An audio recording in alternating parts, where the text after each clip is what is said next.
আবু বকর নামাজে দাঁড়ায় কান্দে আর বলে, নবী,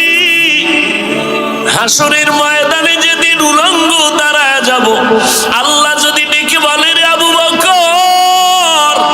আমি আল্লাহ কত নেয়ামত তোমাকে দান করেছিলাম, জান্নাতের টিকিট দিলাম 10 জনার সিরিয়াল 1 তোমার নাম রাখলাম। ও আবু বকর, নবীজির তোমার নবীর বিপদকালে তোমারে বন্ধু বানায় দিলাম, হিজরতের সাথী বানাইয়া এত নেয়ামত তোমারে দিলাম, আমার দরবারে সেই বিনিময় কি নিয়ে আসছো?